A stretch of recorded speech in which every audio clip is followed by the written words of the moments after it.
News 24 সংবাদে স্বাগত। আপনাদের সঙ্গে আছে আমি আশফাকুর রহমান আদনান। আগামী জাতীয় সংসদ নির্বাচনের সকল প্রস্তুতি আগামী ডিসেম্বরের মধ্যে শেষ করার নির্দেশ দিয়েছেন প্রধান উপদেষ্টা ডক্টর মোহাম্মদ ইউনূস। বুধবার সন্ধ্যায় ফরেন সার্ভিস একাডেমিতে সংবাদ সম্মেলনে প্রেস সচিব জানান, নির্বাচন ঘিরে আইনশৃঙ্খলা পরিস্থিতি, প্রশাসনিক প্রস্তুতি এবং প্রযুক্তিগত ব্যবস্থাপনা নিয়ে উচ্চ পর্যায়ের বৈঠকে এই নির্দেশ দেন প্রধান উপদেষ্টা।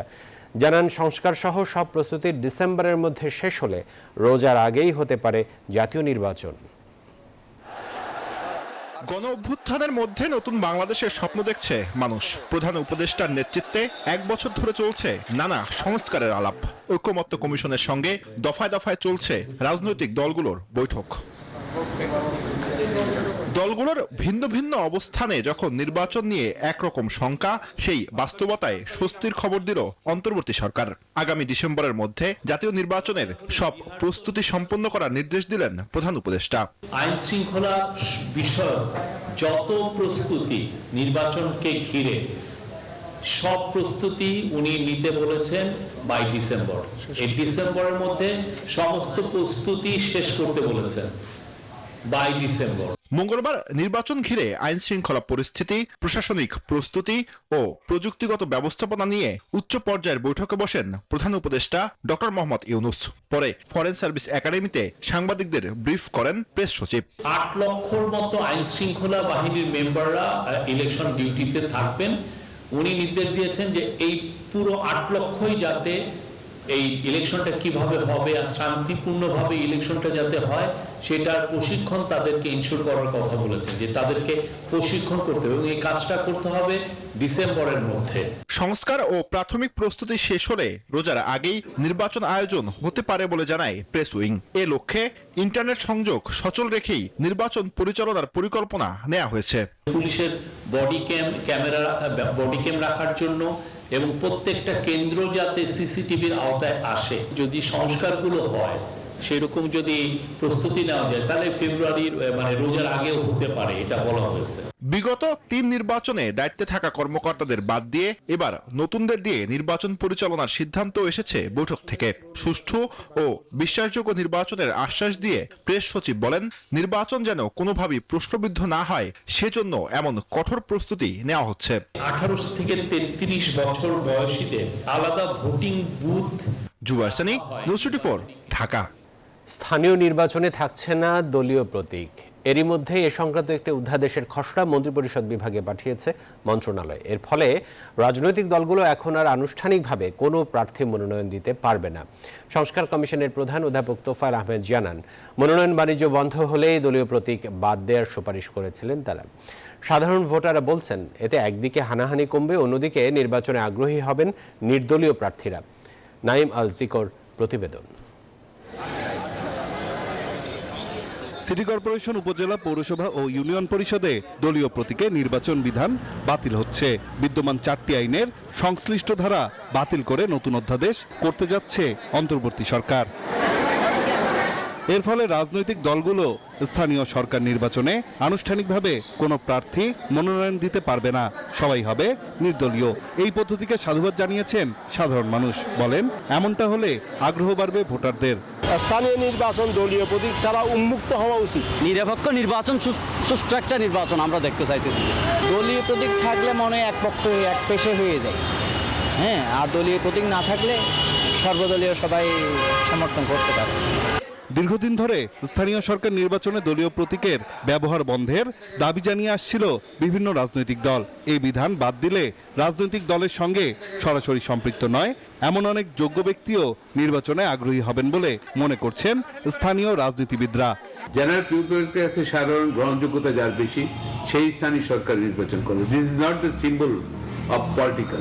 দলীয় প্রতীক এখানে থাকে, যারাই রাষ্ট্রের ক্ষমতা থাকবে তাদের একটা প্রচ্ছন্ন প্রভাব সেখানে একটা কাজ করে। তাতে মানুষের মধ্যে ভীতি, প্রশাসনের মধ্যে একটা অস্বস্তিকর পরিবেশ তৈরি হয়, সেই পরিবেশ থেকেও মুক্ত থাকবে। 2015 সালে আওয়ামী লীগ সরকার স্থানীয় সরকার নির্বাচন প্রতীকে করার সিদ্ধান্ত নেয়। এই ব্যবস্থায় নির্বাচন হয় দুই ভোটেই সিংহভাগেই জয়লাভ করে আওয়ামী লীগ মনোনীত বা বিদ্রোহী প্রার্থীরা। দুটি নির্বাচনেই প্রতীক বরাদ্দের সঙ্গে মোটা অঙ্কের মনোনয়ন বাণিজ্য হয়েছে বলে অভিযোগ রয়েছে। এমন বন্দোবস্ত বন্ধ করতে চায় স্থানীয় সরকার সংস্কার কমিশন। কার নমিনেশন দিয়েছে, নমিনেশন বিক্রি হয়েছে, কতগুলো লোক হয়তো এলাকায় বসবাস করে না, সে ইউনিয়ন পরিষদের চেয়ারম্যান হয়েছে, তার নমিনেট করেছে, আর নমিনেশন পেলেই চেয়ারম্যান, এরকম একটা অবস্থা এসে গেছে। নমিনেশন বাণিজ্যটাই কিন্তু বন্ধ করার মূল একটা কারণ, অন্যতম কারণ এই দেশে। এই অন্তর্বর্তী সরকারের সময় যে কমিশন হয়েছে, দুই কমিশনেরই প্রস্তাব হচ্ছে আমাদের স্থানীয় সরকার নির্বাচনটা দলীয় প্রতীকে না হোক। আওয়ামী লীগ সরকারের পতনের পর সব সিটি কর্পোরেশন, জেলা পরিষদ, উপজেলা পরিষদ ও পৌরসভার মেয়রদের অপসারণ করে অন্তর্বর্তী সরকার। এসব পদে দায়িত্ব দেওয়া হয় সরকারি কর্মকর্তাদের। নাইম আলচিকো, নিউজ 24, ঢাকা। প্রবাসী বাংলাদেশিদের ভোটার রেজিস্ট্রেশন কার্যক্রম এবং সংসদ নির্বাচনে তাদের ভোটের আওতায় আনতে কমিশন যে কাজ করছে তা নিয়ে সন্তোষ প্রকাশ করেছে কানাডা ভিত্তিক সংস্থা দ্য অপোজিশন ইন্টারন্যাশনালের প্রতিনিধি ডক্টর ওয়েন লাইপার্ট। নির্বাচন ভবনে সিইসির সাথে সাক্ষাৎ শেষে কথা জানান তিনি। গণ অভ্যুত্থানে প্রবাসী বাংলাদেশিদের ত্যাগের কথা স্মরণ করে সংগঠনটি জানায়, নতুন বাংলাদেশের যে সম্ভাবনা তৈরি হয়েছে তাতে এবার প্রবাসীদের ভোটের আওতায় আনা জরুরি। বৈঠকে কমিশনের পক্ষ থেকে অন্তত 40টি দেশ নিয়ে প্রবাসী বাংলাদেশিদের ভোট প্রক্রিয়া চলমান রয়েছে বলে জানানো হয়। এর আগে সংসদ নির্বাচন সামনে রেখে কমিশনের ধারাবাহিক কাজের অংশ হিসেবে প্রবাসীদের ভোট প্রক্রিয়া নিয়ে ইতোমধ্যে বেশ কিছু পদক্ষেপ নিয়েছে EC. Citizens abroad could engage with the Election Commission to ensure that in the next election a substantial number of Bangladeshis abroad vote, which, and my colleague here, Mr. Alam, will explain, is in fact a desire of the chief advisor. মারণাস্ত্র ব্যবহার করে নির্বিচারে গুলির নির্দেশ দেওয়ার শেখ হাসিনার phone আলাপের আন্তর্জাতিক verification মামলার স্বচ্ছতা বাড়াবে। এটি ডকুমেন্ট আকারে ট্রাইব্যুনালে উপস্থাপন করা হবে বলে জানিয়েছেন প্রসিকিউটর গাজী MH তামিম। ফাঁস হওয়া ফোন আলাপ যাচাই করে BBC আই যে প্রতিবেদন দিয়েছে তা হাসিনার বিরুদ্ধে অভিযোগ প্রমাণে শক্ত ডকুমেন্ট হবে বলছেন প্রসিকিউশন।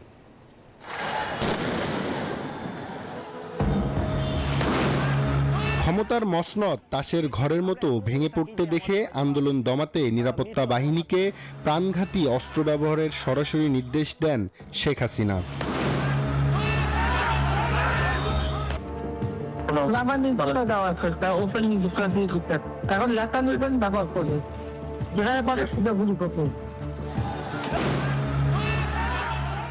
ফাঁস হওয়া অডিওটি যাচাই করে এর সত্যতা নিশ্চিত করেছে বিবিসির অনুসন্ধান ও আন্তর্জাতিক ফরেনসিক বিশেষজ্ঞরা।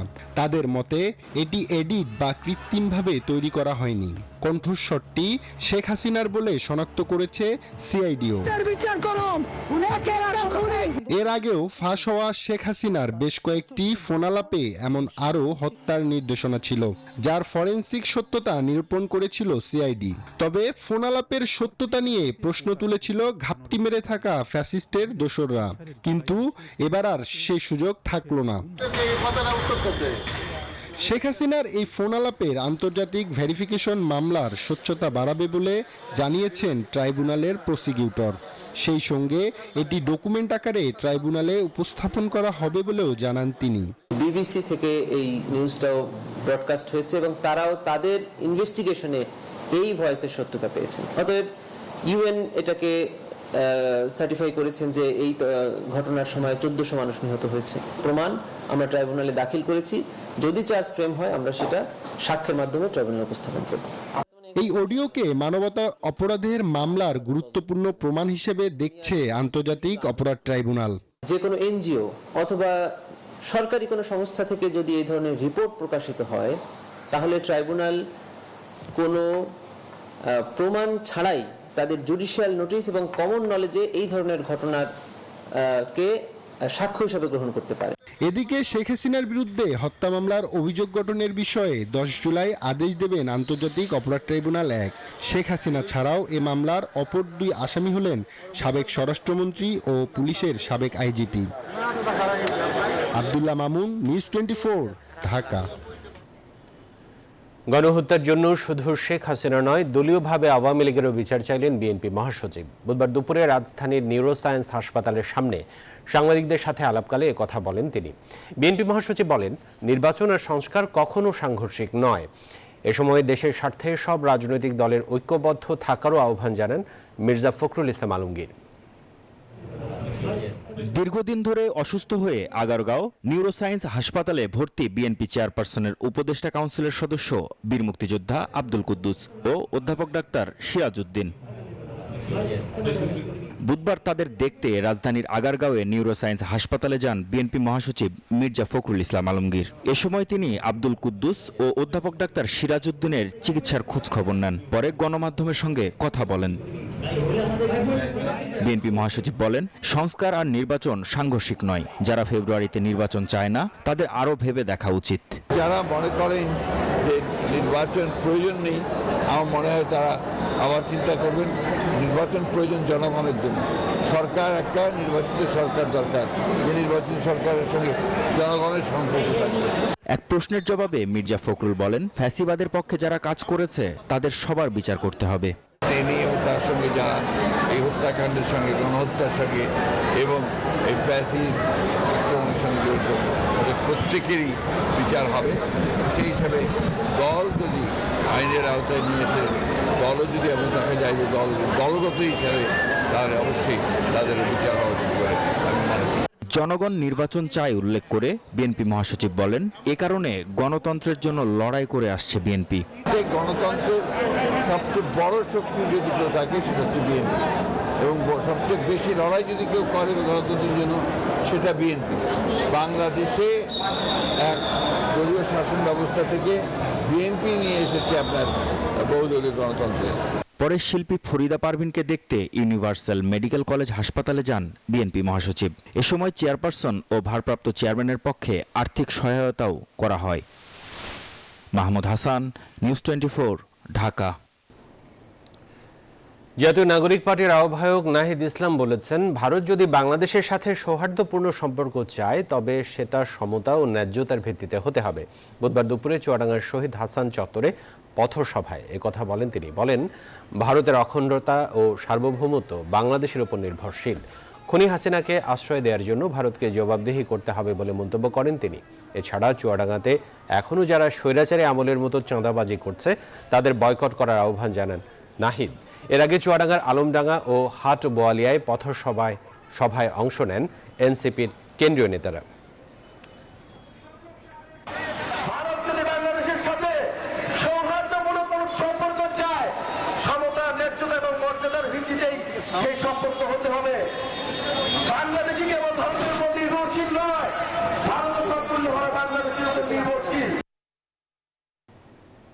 টানা বৃষ্টি ও উজানের ঢলে বিপর্যস্ত দেশের দক্ষিণাঞ্চল। বৃষ্টির সাথে উজান থেকে আসা ঢলের পানিতে ভেঙেছে ফেনীর বন্যা নিয়ন্ত্রণ বাঁধের 17টি স্থান।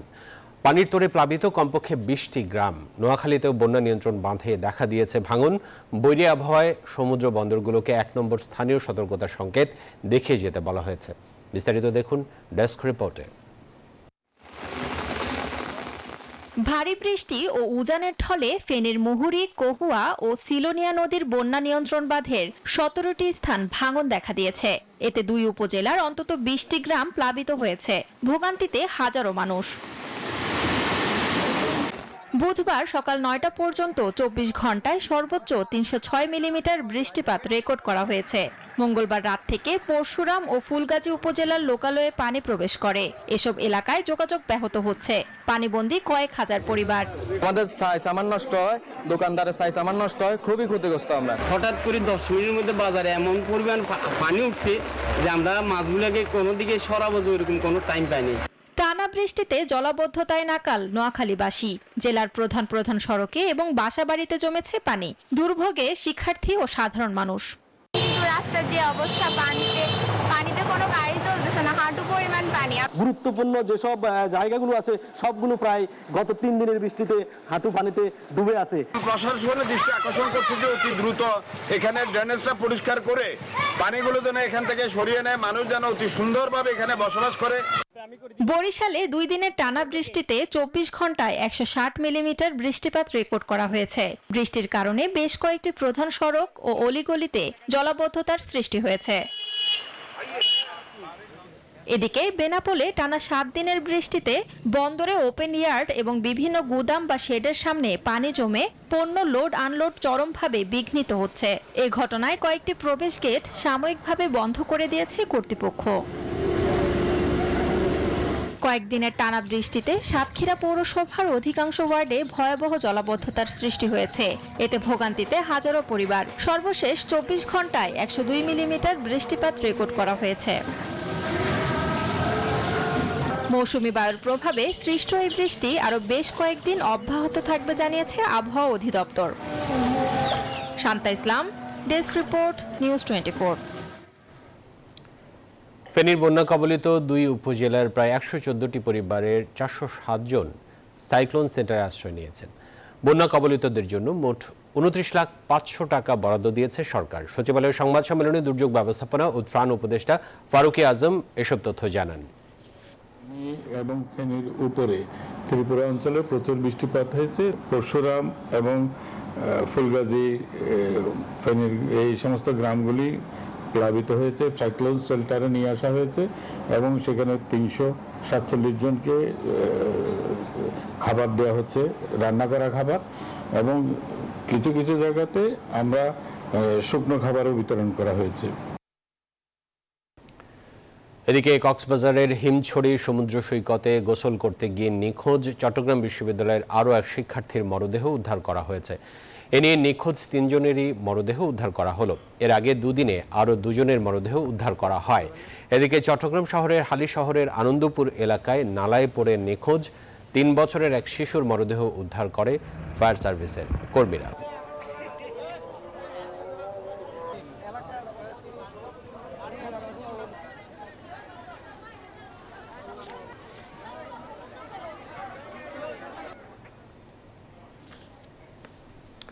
কোনো দাতা সংস্থার পরামর্শে নয়, বরং নিজেদের স্বার্থে যৌক্তিক সংস্কার করা হচ্ছে বলে জানিয়েছেন অর্থ উপদেষ্টা। জানান, দেশি বিদেশি বিনিয়োগকারীদের আস্থা বাড়াতে মানসম্মত অডিট প্রতিবেদন দরকার। বুধবার দুপুরে রাজধানীর একটি হোটেলে অ্যাকাউন্টিং ও অডিটিং সামিটে এসব কথা বলেন অর্থ উপদেষ্টা। সম্পূর্ণ করছে এটা কিন্তু আমাদের নিজস্ব তাগিদে এবং নিজের জন্য। অনেকে বলে IMF বলেছে দেখে এই অর্থ উপদেষ্টা এটা করেছেন। বিদেশি বিনিয়োগ বাড়াতে চাইলে আমাদের ডেফিনেটলি এই যে অডিটার এবং চার্টার্ড অ্যাকাউন্টে তাদের রোলকে আমাদের গুরুত্ব দিতে হবে। সুরক্ষার অংশ হিসেবে বাংলাদেশ, চীন ও পাকিস্তানের মধ্যে দ্বিপক্ষীয় ফোরামের আলোচনা হচ্ছে। এতে অন্য কোনো দেশে উদ্বেগের কিছু নেই মন্তব্য করেছেন ঢাকায় নিযুক্ত চীনের রাষ্ট্রদূত ইয়াও ওয়েন। বুধবার সকালে গুলশানের একটি হোটেলে এক সেমিনারে কথা বলেন তিনি। চীনের রাষ্ট্রদূত বলেন, যুক্তরাষ্ট্রের শুল্ক আরোপে সবচেয়ে বেশি ভুক্তভোগী চীন। সামাজিক ও অবকাঠামোগত উন্নয়নের জন্য বাংলাদেশ চীন সম্পর্ক অত্যন্ত গুরুত্বপূর্ণ। বাংলাদেশে বিনিয়োগের মানসম্মত পরিবেশ আছে বলেও মন্তব্য করেন তিনি। অনুষ্ঠানে বিডার নির্বাহী চেয়ারম্যান চৌধুরী আশিক মাহমুদ জানান, বাংলাদেশে চীনের জন্য আরও 2টো অর্থনৈতিক অঞ্চল তৈরির পরিকল্পনা রয়েছে। ট্রাম্প ঘোষিত 35% অতিরিক্ত শুল্ক কার্যকর হলে মার্কিন বাজারে বাংলাদেশের রপ্তানি অর্ধেকে নেমে আসতে পারে বলে শঙ্কা রপ্তানিকারকদের। এর বহুমুখী প্রভাব পড়বে কর্মসংস্থান ও বিনিয়োগে। তারা বলছেন, যে কোনো মূল্যে সরকারকে এই শুল্ক কমিয়ে আনার উদ্যোগ নিতে হবে। মার্কিন যুক্তরাষ্ট্রে বাংলাদেশের রপ্তানি বছরে $8.5 বিলিয়ন। এই বাজারে বাংলাদেশের প্রধান প্রতিদ্বন্দ্বী ভিয়েতনাম, কম্বোডিয়া, ইন্দোনেশিয়া ও ভারত। এরই মধ্যে ভিয়েতনামের জন্য 20% শুল্ক ঘোষণা করেছে ডোনাল্ড ট্রাম্প, যেখানে বাংলাদেশকে গুনতে হবে 35%, ইন্দোনেশিয়ার 32% আর কম্বোডিয়ার শুল্ক 36%। নতুন এই শুল্ক হার কার্যকর হলে মার্কিন মূল্যকে পণ্য প্রবেশে মোট 50% শুল্ক গুনতে হবে বাংলাদেশকে। এতে দেশটিতে কমবে রপ্তানির হিস্সা, যেখানে বড় হুমকি দক্ষিণ পূর্ব এশিয়ার দেশ ভিয়েতনাম। রপ্তানিকারকদের আশঙ্কা, বাংলাদেশের রপ্তানির প্রায় অর্ধেক যেতে পারে দেশটির দখলে। এতে বছরে প্রায় $3.5 থেকে $4 বিলিয়ন ঘাটতি দেখা দেবে রপ্তানি আয়ে। 50% ট্যারিফ দিয়ে আমরা কিভাবে ব্যবসা করব? এটা তো ব্যবসা, we are going to lose the business, সোজা কথা। 35% কোনোভাবেই আমরা বিয়ার করতে পারবো না। 20% আমরা চাই যে 20% পর্যন্ত নেমে আসুক, অথবা ম্যাক্সিমাম যদি 25%, এর উপরে গেলে আমাদের ব্যবসা করা ডিফিকাল্ট। এমন হলে ক্ষতির মুখে পড়বে অনেক পোশাক কারখানা, কাজ হারাবে হাজারো পোশাক কর্মী, যার প্রভাব পড়বে সার্বিক কর্মসংস্থানের বাজারে। ব্যবসায়ীরা বলছেন, অন্ধকারে রেখে যুক্তরাষ্ট্রের সাথে আলোচনা চালিয়েছে সরকার, যেখানে পুরোপুরি ব্যর্থ সরকারি কর্তারা। ভিয়েতনাম অনেক সফল, এরা একেবারে প্রথম ডে 1 থেকে তারা নেগোসিয়েট শুরু করেছে এবং তারা সাকসেসফুলি নেগোসিয়েট করে একটা পর্যায়ে এসছে। আমাদের নেগোসিয়েশন কোয়ালিটি ইমপ্রুভ করতে হবে। আমাদের negotiation definitely way not very good, আমাদের নেগোসিয়েশন অত ভালো না। শুল্ক কমাতে কি শর্ত মানতে হবে সে বিষয়ে এখনো পরিষ্কার না করলেও জানা যাচ্ছে, বিভিন্ন দেশের সাথে যুক্তরাষ্ট্রের বাণিজ্য নীতি মানতে বাধ্য করতে চায় বাংলাদেশ সহ শুল্ক আরোপ করা দেশগুলোকে। চিঠিতে যেটা উল্লেখ করা হয়েছে যে বাজারটা খুলতে হবে, যে বাংলাদেশের বাজারে যুক্তরাষ্ট্রের ব্যবসা প্রবেশের ক্ষেত্রে নানান রকম বাধার সম্মুখীন হতে হয়। সেই বাধাগুলি যদি দূর করা হয় তাহলে এই 35 সংখ্যাটা বদলাতে যুক্তরাষ্ট্র প্রস্তুত আছে, সেই ধরনের একটা আশ্বাস চিঠির শেষ প্যারাগ্রাফে আছে। শুল্ক ইস্যুতে মার্কিন যুক্তরাষ্ট্রের সাথে আলোচনা করতে বাণিজ্য উপদেষ্টার নেতৃত্বে প্রতিনিধি দল এখন অবস্থান করছে ওয়াশিংটনে। রিয়াদ সুমন, নিউজ 24, ঢাকা। এই ছিল নিউজ 24 সংবাদে। এতক্ষণ আমাদের সাথে থাকার জন্য ধন্যবাদ সকলকে।